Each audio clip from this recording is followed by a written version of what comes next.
Welcome from very cold, very rainy day in London. Soul Strings, a place of meeting body, mind, and souls. A melting pot of mortals, different and diverse journeys. A congregation of humankind making this world a better place. To impact, to transform, to empower. Soul Strings, a place to be for such a time as this. Birthing through Dr. Menaca, more than a good woman, a good person. She is a beautiful soul who carries light in her smile and love in her bones. Menaca, to you, thank you. Thank you so much, Kirbai. Thank you for that kind introduction. Good morning, good afternoon, good evening, wherever you are in the world and joining us on Sourcings. Thank you for joining. And today I have immense pleasure in introducing Anneth Bryan, lovingly known as Nettie. She is a domestic abuse survivor, now known as the Faith and Money Breakthrough Business Coach, serving women entrepreneurs. Nettie is a creator of the Ministry to Marketplace Coach Training and the Dream Business Launchpad. She is an author, coach, trainer, professional speaker, speaker mentor. Nettie has over 30 years of professional experience in health, social care, justice, business, and Christian ministry sectors. If I have to go on, we have to be sitting for a long time, go through Nettie's achievements and what she really does. For me personally, I met Nettie a few years back, and I've seen her as a speaking mentor, and she was the backbone when I launched my book. She was everything to everyone on that launch day, and I will never forget. So I'm really grateful for what she did. That for me, Nettie is beyond any of these titles and what she does. She exhibits love, kindness, and she's always there doing her best to everyone she knows. And that's what stands out for me. And that's the reason she has been invited to speak, other than of course, the strong story she has to share to the world. Welcome, a very warm welcome, Nettie, on Soul Strings. And can you please give us in a few words, just a brief introduction, and then we'll go on to questions after that. Thank you. Yes, certainly. First and foremost, thank you, Menaca, for that warm welcome and inviting me to be able to share my story and my journey with your wonderful viewers.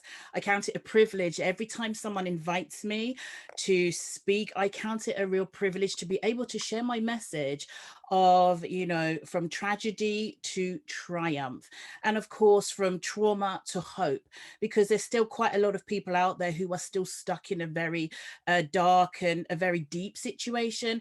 And every time I share my message, when I get that opportunity, it just makes me feel like a little piece of me heals even more. And of course, I'm actually giving hope to others. So thank you so much for inviting me today. And for those of you that are out there listening, do you want me to sort of share a little bit about my backdrop now, Menaca? I will ask you. Okay. Yeah. Okay, yeah, of course. I know you have a very strong story and you have a very strong backstory. So I just want to ask you, how did you end up in an abusive relationship, Nettie? Yes. A lot of people ask me that. Well, how did somebody like you end up in a situation like that? Well, if I was to take you back with me on a little bit of a journey to 1986, I would have been around 15 years old, 15 and a half years old at that time. And a very vulnerable young woman who had come from a background where my parents, they were devout Christians, both of them. I come from a Jamaican heritage, and really strong in their faith, but also very strong in their parenting styles. So, for us, I have two sisters, and for us, we kind of grew up with only knowing church, the Bible, and just a little bit of a difficult parenting, simply because, this is not an excuse, simply because my mother suffered with quite severe mental health problems. And it was my dad that was away working, and we were kind of like left with either church family members or centre family. So therefore our parenting and my childhood was slightly disjointed. And you know, as you do, as you're growing up, any child who develops is always seeking to find out, you know, the question why. You know, I always used to ask my parents, you know, my parents would say to me, or I'd ask for something and they would say, well, why do you want that? Or no, you can't. So that question became the question that I asked all of the time, which is, well, why not, daddy? And why not, mummy? And why can't we go here? And why can't we go there? And at the age of about 15, as I say, my curiosity got the better of me. And it was almost like I wanted to come out of this almost cage that I felt I was in, of not getting any answers. And of course, missing out on maternal parenting due to the fact that my mum sadly was institutionalized for quite a lot of my childhood. So my bigger sister parented us, and that was okay. But again, I missed out on the, you know, the natural parenting from my mother. So I went looking for love, if you like, really, in all of the wrong places. And as you can imagine, this story goes on, and, you know, you find me a couple of years later wearing shoes that were far too big for me, you know, acting the big woman. And I'm in a nightclub. And then, of course, I'm with a friend who's a little bit older than me. And she introduces me to this guy. And that was the very start of me actually being involved with what then turned out later on to become my abusive partner, of course, the father of my two children later on. And that's it, you know, finding love in all of the wrong places. And that's really what I was looking for. I was looking for that acceptance that I didn't perhaps get from my father, because it was always be seen and not heard. I'm sure a lot of you listening to this have heard that and probably experienced that. You know, I'm not young. You know, I'm 50 years old plus now, 51 now, actually. I had a birthday in August. And actually, I wanted to really to find out why I couldn't get those answers to all those questions. Sadly, I ended up in the hands of a wrong individual, an individual who had his own mega history of issues and problems and psychological problems. But I wasn't to know this, because at first, for me, it was running to somebody who I just had pure freedom with, pure liberty with. And of course, the darkness of the situation didn't become a reality until much later on in my life. And the kind of parents that I had, you know, I did run away from home. I'm going to give you a bit more of my story. I ran away from home because, of course, I wanted to really see what was out there in the big wide world.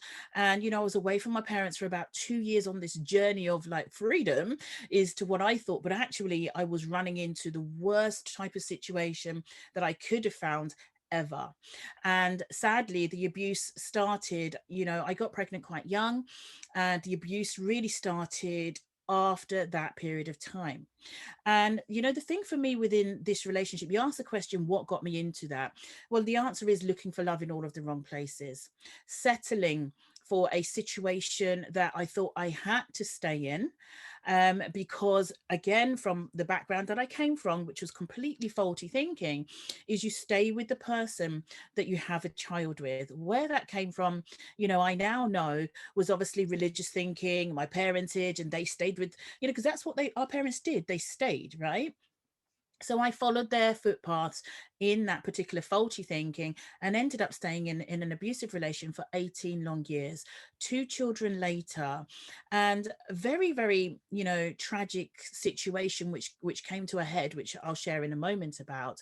And it was very difficult, very, very difficult for me through that. I had what the experiences that I had, I'd lost all my teen years, of course. I'd lost all my womanhood. You know, I always say that I was stolen because I didn't have choice. When I tried to leave, when I tried to remove myself from the situation, he would either emotionally blackmail me, whitemail me, as I like to call it. He would he would threaten me to come back every time I tried to leave. And the psychological warfare that I suffered during that relationship was really, really quite traumatic. And then, of course, when you have children in that situation, it's almost like, do I stay? Do I leave? Do I stay? Do I leave? And it's a huge battle, as you can imagine. It's a huge battle of emotions. It's a huge battle of you're ripping your family apart. And of course, I didn't understand at that time about safeguarding like I do now. I didn't understand it. Sure. I was just, a woman with 2 children. I'm fighting this crazy person in my life, trying to fight to get away from them, but couldn't. There was no services as much as there is today to fall on. Every time I would contact the police, it was almost the same response. It's just another domestic, because back in the day, that's what it was. And sadly, a lot of women and some men, of course, we know that it's new to gender, this abuse. Some men really, really struggled. Some men and women really suffered and even lost their lives at the hands of their abuser. Thankfully to God, I was fortunate enough not to, and I'm still here to tell Sure. the tale.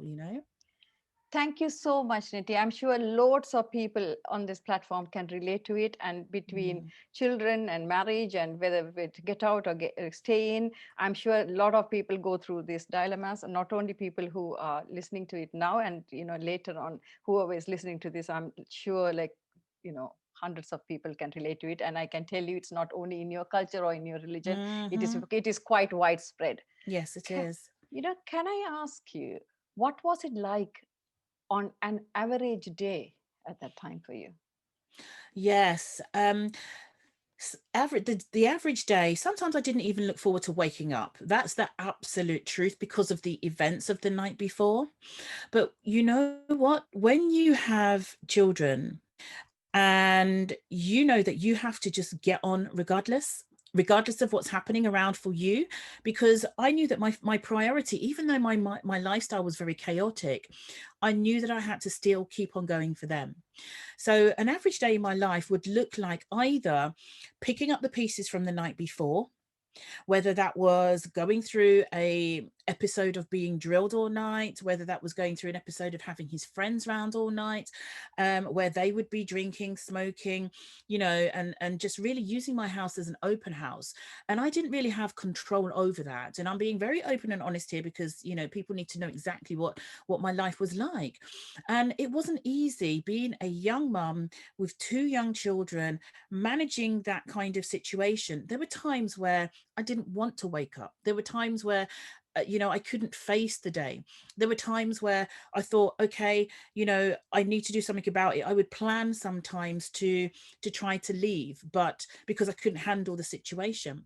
So my days would consist of either being ignored, depending on what the state of mind my partner had at the time, being verbally abused, physically abused, and actually still having to face the world outside of my home. That was really challenging for me, but I still had to keep face. And one of the things I do remember a lot that I used to say when people used to ask me, oh, how are you and Anneth today? And I would just say, I'm fine. But inside, I knew that I wasn't. Sure. I knew I wasn't. Thank you so much, Neti, because I think many of us can relate to it, and I have said it in the past, and I always tell my smile keeps me safe, but it also at some point kept me away from seeking help. And I think we all, Mm, we sometimes wear a mask and go around thinking that's going to protect us somehow, right? yes, I can so absolutely. totally relate to your story. So, what did you do to cope with that during those hard times? You just said it. You just hit the nail on the head. I used to mask it daily. I did. I used to mask it daily, but also I had to keep it down, because I was living in fear. This is the thing that, those of you listening to this, you have to remember that when you are someone who's living in fear for your life and your safety, you have to mask it and make it appear that everything is all right, because life had to go on. I still had to go to my part-time job. I still had to try to keep my house, and things like that, and make sure that my children's life was had limited impact of what was going on in the wider world around them, and it was so difficult. So when you ask me how did I cope during those hard times, I used to listen to songs. I used to listen to a lot of music because I used to find comfort in music, okay, in the early days. And admittedly, when I was younger, of course, I used to smoke because, you know, people look at me and think, oh, you used to smoke. I did, because it would relieve the pain, and it would relieve sometimes me thinking about what was going on in my world. And of course, you know, later on, I rekindled my faith, and this was one of the biggest things.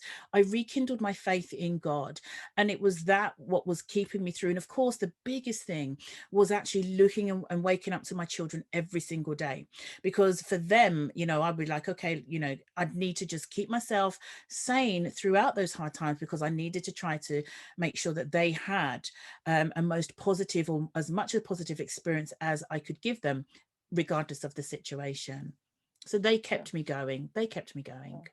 Yeah, most of the time that's the case, isn't It it? is. You know, I think in Mm-hmm. my book I wrote for my daughter, she's Yes. the reason I wanted to breathe at times, and you know, I wasn't lying; it was literally true, and I can Yes. totally relate to what you're saying. Mm. So, you know, going through all that and staying in the marriage for the kids. So, what made you realize that it was time to get out at some stage? For me, after being in there, you know, for such a long time, you mature. Of course, you know, I was younger, I had naivety, I didn't understand, and you go through a lot of soul searching, you know, because that question that I asked my father when I was younger of why became the question I was asking my partner, which I didn't really get the answer to. So it was almost the questioning, well, why am I being in this situation? Why am I putting up with this? And why is he treating me the way he's treating me? Became my question that I was asking for such a long time. So really what made me get out was realizing that I'd had enough, realizing that I didn't want to be his punch bag, his psychological punch bag any longer, realizing that my children were growing up. And of course, I didn't want them to have to stay and continue their particular life, you know, going into their teen years, living this way. So it was realizing that I'd had enough. So I started to secretly plan in my mind a way to get out and a way to actually leave, because it wasn't getting better, but it wasn't getting any worse. So it became very stagnant. And I got to a place and maturity in my own life where I thought, you know what? I think I've had enough of this. And when you have that made up mind, nothing can kind of turn you backwards. Nettie, can I ask you, like going from where you said it's a strong story, and I have heard your story many times by now, Yes. but because I still can hear it so many times, because I think there's a lesson in there for so many people. Mm. If there was one thing you have to pick out of all those experiences which really made you choose that moment, that's it, enough, I am going to get out of it, what was it? Okay, so the end part of my story, Menaca, as you may be aware, is that, you know, my partner ended up making that decision for me. I, even though, you know, I'd already made up my mind, it was one incident that had happened, you know, I was on my way to work, I was getting ready to go to work in the morning, and he started. And, you know, when you just haven't got time, you're like, well, do you know, I don't have time to deal with this. You know, I'm sick and tired of being sick and tired. I just got to the point where I just didn't care. And I think once that clicked in my psyche for me, I'd made up my mind and I'd planned, and I told him that, you know, I'm leaving. That was it now. Because the thing is, I'd got past that stage where it bothered me anymore. Because before, you know, I felt like even though there was no locks on the doors, like that, I couldn't leave. But the thing that was gripping me was the fear of what could happen. But once you'd hit past that point of not caring, that's when you know that you have that key to freedom. Once you pass not caring, and I'd got to that stage, but sadly, you know, I didn't have to carry out me leaving, because obviously my partner, he decided to leave this world in a way that wasn't the nicest possible way at all. Sure. um, Yeah. I mean, I totally relate to it. Sorry I asked that question again, because That's there are so okay. many people in the platform and who will be listening in the future who can Mm, really benefit from these stories. That's the reason we share it openly, may it be you or me, because there's always a dilemma, particularly when children are there. And, there's always a yes. trigger point when people decide what they want to do. So, I just want people to know, it's only a moment when you will probably realize that. So can you tell us something about how was life after abuse? Yes, absolutely. Life after abuse, it was really, really difficult in a sense. It was freeing. It was difficult, and I say difficult because I had to consider my emotional state, and of course the emotional state of my children, because even though my partner wasn't here anymore, and we weren't together, and he did what he did, I had to think about, how am I going to pick up the pieces and how am I going to restart my life. At the age of 31, I had that big long history of 18 years worth of abuse. Then I had to pick up the trauma of my partner suiciding, and my daughter finding him, and my son having the impact of what had gone on. So for me, that was like trauma on top of trauma on top of trauma. And I completely lost it, and I went into a void for a period of time, for about maybe 6 to 12 months. And on one vein, after his funeral and everything, I felt free, and it was almost like I'd risen from the ashes. But there was this fact that I still had to focus on. My children had lost their father. I'm happy because he's not here any longer, but I still need to be very sensitive to how I support my children through that experience. Okay. So it was really difficult. But you know what? But the grace of God. I mean, for those of you who are believers, you understand this statement, but for the grace of God is all I can say. Because if I didn't have my faith, Menaca, I Mhm. don't think that I probably would have been in a best place that I am, and how I came out of that situation. So life after abuse really turned. I had some ups, I had some downs. I wasn't perfect. I'd made some mistakes, but really and truly, there was a day when I woke up and I said to myself, Nettie, you know what? You need to start thinking about making the rest of your life the best of your life. And from the moment that I said that to myself, looking at my daughter, looking at my son, thinking, I need to really pick up for them. I need to really show them that what was doesn't have to be the way that it always is. What the story that was isn't going to be the way that it's going to be finished. So I had a choice to make, and I made that choice to pick up my pieces, to go and study, to go and get myself, schooling, and get myself a job, and really just try to build something from my life and make my future better. And that's exactly what I did, and supported my children, of course, to heal through this. Thank you so much for sharing that, Annette, because you mentioned your kids and their dad's suicide. Obviously, is a very different dimension to it.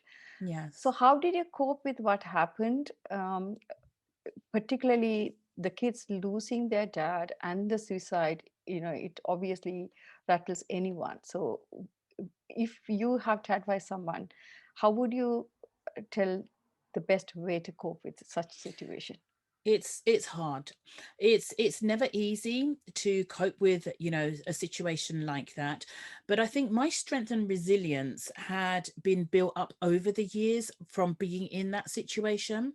So for me, the best way that I coped, the best way I supported my children, was to be there for them, was to love on them, and to really just try to protect them, because there were no services like Chums, or there were no bereavement services out there that came to our aid at that specific time. So we really had to self-care.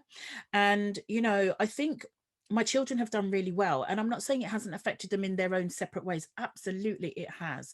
Okay, so but what I believe is that they've watched my life in the way that I've picked myself up, and they've drawn their strength from that to be able to go on in their lives, to become successful in their own rights, have their own families, and so forth. But it's not easy. It's a day by day healing process. The one thing that I'm going to say that I relied on in that journey of healing was my family and was my faith. Those two things, my family and my faith. And that's what's kept me going. Sure. Thank you so much, Niti. So, when did you start to think about your future goals? So much has happened in your life, and you have so much to cope with. And Yes. I'm aware now that you went back and studied, and wanted to become someone. So, when did you really start to think about those goals for your future? I actually started thinking about those goals whilst I was still in the relationship, because that's when the light bulb sort of came on, when I had that enough moment. And I used to sneak out and try to go to night school, but then he would sabotage everything. But going forward, it was after, seeing my children and making that my mind up that I wanted to make the rest of my life the best of my life. So I did. I went and studied. I passed my qualifications. I became a professional social worker, got into mental health, wanted to understand why, number one, my mum was the way she was psychologically, and then of course why my partner was the way he was, because I needed to bring those answers as to the why and find them out myself. And I did that. And then I went and studied restorative practice. And through that, I then began to heal, knowing that that was a doorway, that I couldn't get the answers directly from him, but then I could help other people. And I did that for some time, where I was helping other people to cope and to recover from their situations of crime, conflict, harm, or abuse. And then, of course, in 2010, I decided that I wanted to start my own business, which I did. So I took all my qualifications, all my knowledge, and I started a training and development company as a social entrepreneur. Did that for many years, supporting, foster carers predominantly, to look after abused children. And I'm still training them. Even now, I still do the odd bit of training. And it just went on from there, really. And I became very successful in what I was doing in restorative practice, social care training and development. And then, about 5 years ago, I moved on and kind of delved into business coaching. And that's where, I think maybe 3 or 4 years ago, I met you, Menaca, Yes, yes, as you well, did. wasn't it? The beginning of Yeah. my journey there. It was beginning of my entrepreneurial journey in this Yes. space as well. Yeah, absolutely. Perfect. I know you're an excellent speaking coach as well. So, Thank you. you have come a long, long, long ways, what I can say. So, when did the success start to happen for Unity? That is one of those questions that I always answer, that success started to happen for me when I allowed it to happen, which was, and I don't look at success being, I've got XYZ of money in my account. For me, that's not success. Success is about the beginning of creating the end of my life. And that's when I believe that success really started to happen for me. So we're looking at probably about, well, it's been about 20 years now. So probably about maybe 18 years ago, when I made up my mind that I really wanted to just make the rest of my life the best of my life. As far as my business success, as I say, I've got two social enterprises. Now I'm a successful money breakthrough business coach, and I'm supporting women entrepreneurs. So I'd say that I'd started to see real transient success about 5 years ago. And that was me coming into my own right, finding my own identity and what I wanted to do.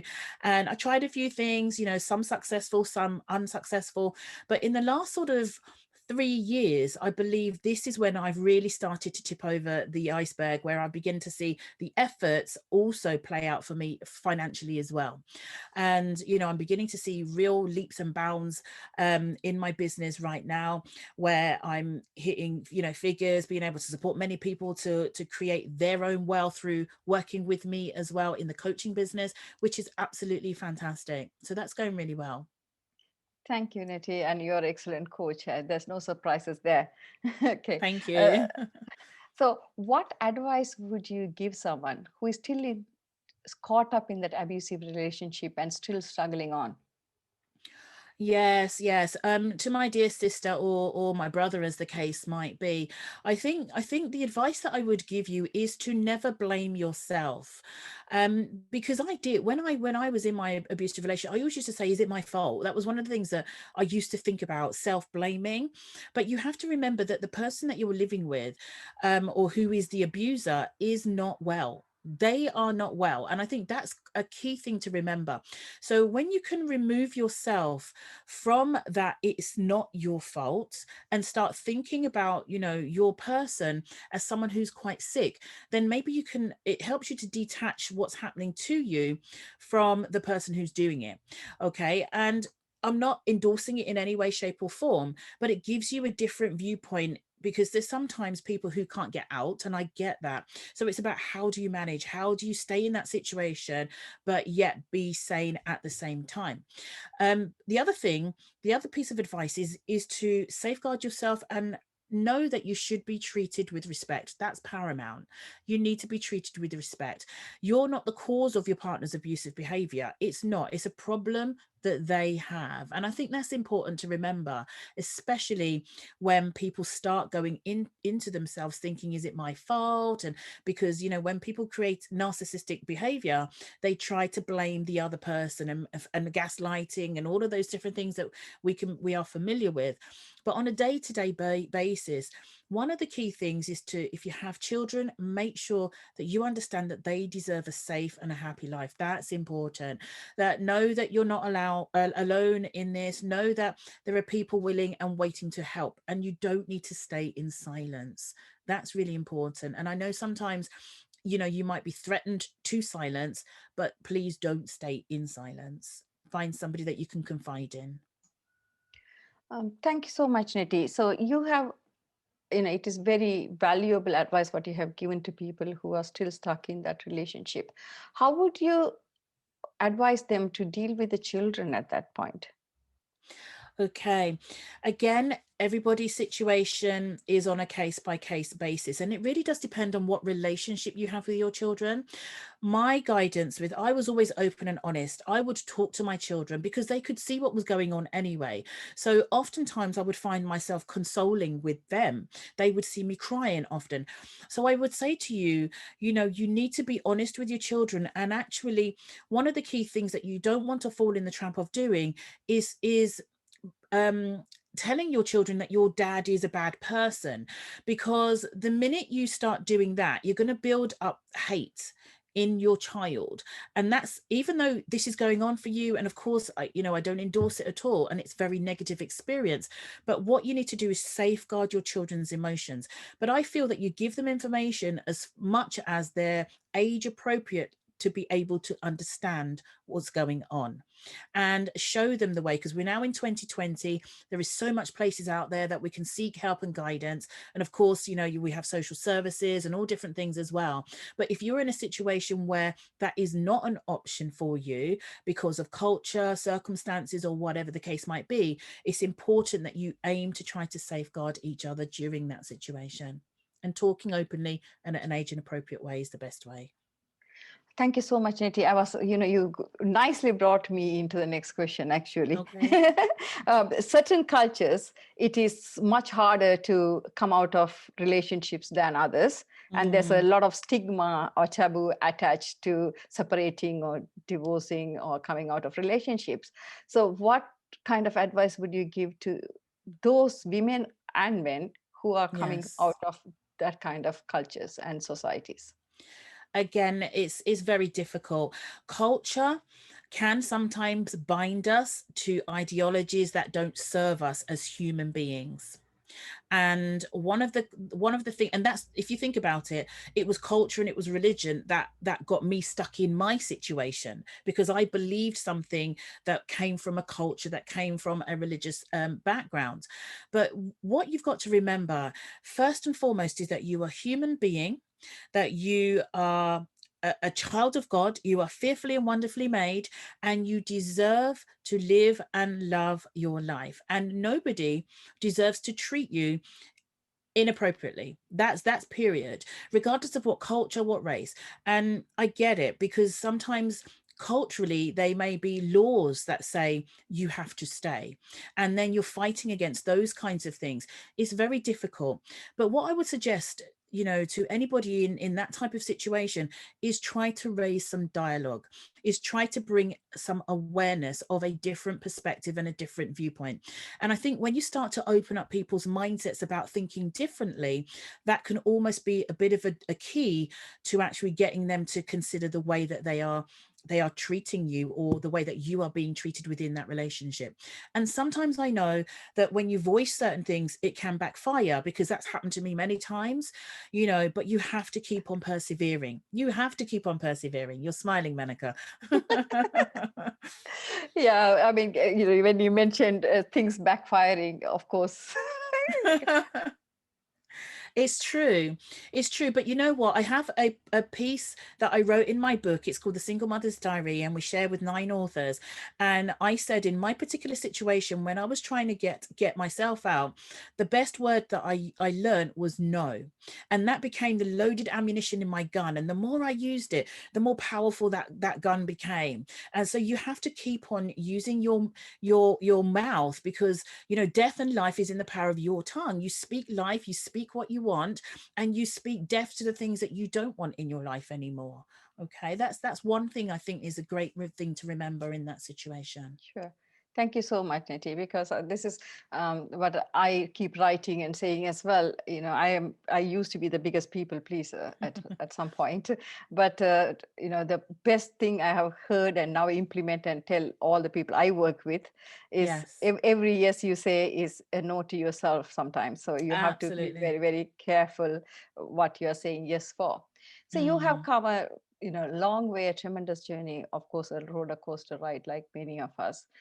What was your biggest challenge so far? In personal or business, or a bit of both? Personal, In probably. my personal life, my biggest challenge, in my it's kind of crossover, really, to be honest, was trying to pick up the pieces. That's one of the biggest challenge. Secondly, doing successfully in business or on the road to success, having somebody who represented my history in my business life, that was one of my biggest challenges, because I had to fight the same attitudes and mindsets that I thought I'd buried all those years ago. When you try to do good, somebody who doesn't favor what you're trying to do will try to pull you down. And that was a huge challenge for me. And it ended up with me nearly losing my professional registration. Somebody had lied on me, and it really devastated me and really hurt me quite deeply. So I find that was one of my biggest challenge. But yet again, through that challenge, my faith came through, my children came through, my family came through, and they're like, Mom, Anneth, what are you doing? How can you have gone through so much in your past to allow a situation and one individual to actually try to define your future, and to completely how can I put it, defame my character, which is what happened. So I decided to fight what was going on in that situation, and fight for my name, fight for what I knew was right. And I won. That was one of the biggest challenges in my life.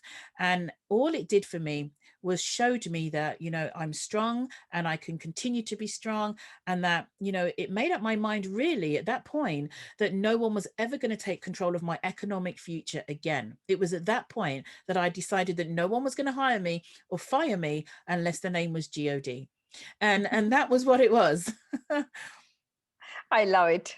I'm going to use it now. It's Yes, really, no one's going to hire you or fire you unless God. Yes. yes, yes. We have always, all been in those moments when people want to pull you down, say things what is not true. And sometimes you yourself get into those situations which you shouldn't get into. So we all can relate to it for sure.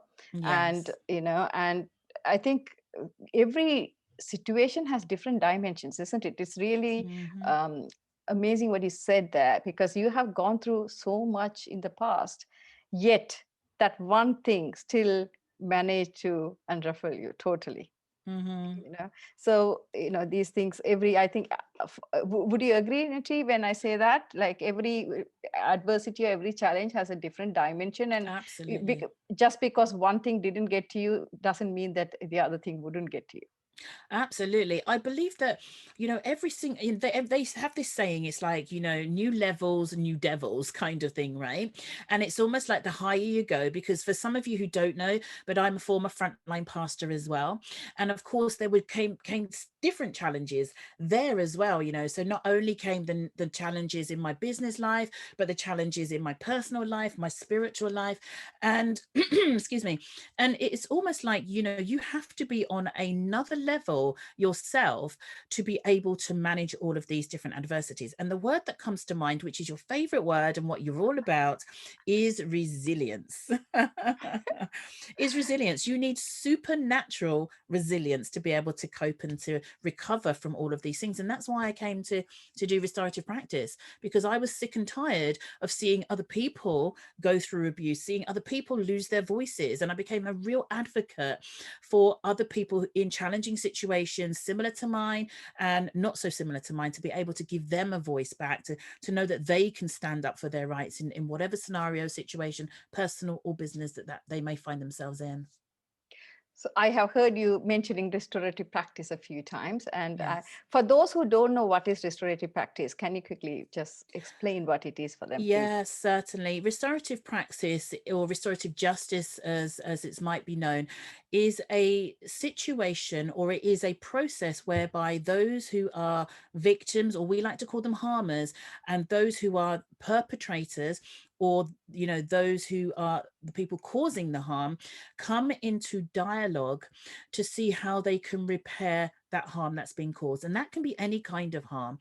That could be personal, that could be verbal, that could be in business, that could be any conflict, neighborhood disputes, or any kind of relational type of harm, parent to child, partner to partner. And we use a process of restorative questioning to find out, from a process of what happened, what were people thinking, what were they feeling, who's been affected, and what needs to happen to put that thing right. Okay, so it's a process where we bring people together. So we don't look at who's a good or a bad person. We look at what happened and how these people can come together in a facilitated and safe space to repair any harm that's been caused. It's a really powerful process. Sure. Okay. Thank you so much, Nati. Mm. So it was great listening to you as always. Can I ask you, what are your future goals? Yes, you may. My future goals now, as somebody who's really an advocate for women, is to equip and train and release. For me, I've got a figure of 10,000. That's a very special number for me. 10,000 women to start believing in themselves. I think that's really important, in their natural gifts, in their natural talents, and of course their skills that they get, so that they can build, successful businesses from what they do and what they know, so that they can take control of their lives and take control of their economy. That is really important to me, because I didn't have that beforehand. And I know that if I had money, and I believe that when good people have money, great things happen. Okay. So my goal is to really try and equip, as I say, 10,000 women to become strong, so that they can take control of their futures for their families and their lives, and really free themselves up to be able to be of service to others in a way that honors God, and in a way that He intended for them to live. And I really do all of this through, my Dream Business Launchpad, and of course my expert signature system process. Sure. Thanks, Niti. I loved the way you said money is good when good people have it. So I think, Yes, yes, I agree. Money is just a tool. It's neither angel nor evil. It's what we make it to be. So, absolutely. it is. So if you have to part 5 pearls of wisdom for our audience, what would it be? 5 pearls of wisdom. My first pearl of wisdom would be to know that you are good enough. I think self-worth is crucial wherever you are, because sometimes we can get so bogged down with the voices that we hear that we forget to value ourselves. So the first one is about valuing yourself. The second one is to always know that you know, there is hope and there is a future, because if you were of any faith background, you will know that the word says to us that there is a future and a hope. So that's what I truly believe. There's always a future and a hope, and I'm living testimony that that happens. The third thing is if you have children, you know, really look for their futures, strive for them, don't give in, don't accept the status quo, keep on speaking up for your children. The fourth thing would be is to see what gifts and talents that you have, you know, and see how you can utilize those to create your own economy. Because trust me, when you have finances, it gives you power. Money equals power. Money equals a voice. Regardless of what you say, you become valuable to people, okay? And you're then able to create a world of your own. The fifth thing is to always make sure you have faith in your life. I think faith and confidence in something bigger outside of yourself is so much more valuable and will carry you through every kind of adversity, any kind of situation that you may be facing in your life. And I wish you every success. Thank you so much, Niti. It was, it's a pleasure always listening to you. Um, so the last question to you on this platform for this time is, you have come on Soulstings for the first time. How Yes. has been your experience, and any suggestions or feedback for us to take it forward, please? Thank you so much, Menaca, for the invite. It's been an absolute pleasure. You are a absolute beautiful woman. You are a professional. I love what you are doing on this platform, and I believe that it's going to do really, really well. I don't have any suggestions. Just keep on doing what you're doing. Keep on blessing the many lives out there by smiling, showing your face, and inviting, you know, the guests that you know will inspire, motivate, and of course, push your audiences to, you know, make better worlds for themselves. I think that's really important. So thank you. Thank you so much, Niti. We will be sharing how you can get in touch with Niti if you want to later on. It has been absolute pleasure. I have learned a lot, and I'm sure audiences have learned so much from what you said and shared the story as well. Before I hand it over to Frank for vote of thanks, let me introduce the next speaker for the next week. And so next time it is, just bear with me because, okay. It is Anna Ambika Pindoria. She's a practicing tutor, parent coach, and a business growth mentor. And she will be speaking about how to be an effective parent to special needs children. She has got another amazing story. I can't wait to listen to her. We all have stories, and the entire platform was created to do exactly this, to get experts so that they can come and share and we can learn from their knowledge and wisdom and skills, but also invite ordinary people who have had extraordinary lives so that we can learn from them also and change our lives for the best we can. Over to you, Frank, for the vote of thanks. Thank you, Dr. Menaca, for this lovely session. If not for you, it wouldn't have happened. And to get connected with all the people here on this platform of this lovely Soul Strings. And I'm privileged and honored to tell the vote of thanks for Mrs. Anneth Bryan. Lovely being with us, ma'am. And it was wonderful hearing you. You spoke some wonderful words of wisdom and encouraged and motivated each one of us in this platform. Like few words which touched, I think you touched each one of us is you came up the hard way and you worked your way up. You quoted some phrases like rest of the life is best of life. Mm-hmm. And always cared for your family and your faith stood in front. So, yes. And always think about each one of us as fearfully and wonderfully made. And God has given us the wisdom, and there's always a future which you can hope for, and always have faith. Don't lose faith. And the other one is, which touched me, was the talents and the power of money. If it is in wrong hands, it will be used for wrong things. But if it is in the right hands, it will be a blessing to many. So with these wonderful words of perseverance, resilience, and restorative process, may God bless everyone and bless you. I came to hear that you are a pastor also. May you be a blessing to lot of women around, and the downtrodden, and people who undergo a lot of domestic violence, to bring them out and be a blessing. God bless you. So shall we bless you give too. Thank a you. big round of applause? The best thing what we can do is, clap with both the hands. Though we are far away, if you can unmute and clap, that will be great. Yeah, please come on videos, guys, if you can. Thank you, and a big God bless you to you, ma'am. And thank you all for joining the Soul Strings. God bless you all. Thank you so much for listening to us. People who are listening to us over in Facebook, we would be coming offline to maintain the privacy of people who have asked questions, and so that there is freedom, and they can open up and ask any questions they want. Thank you so much for joining us. It will be same time, same place next week on Saturday. It will be another amazing topic. Looking forward to joining you again. Until then, be happy, stay safe, and keep smiling.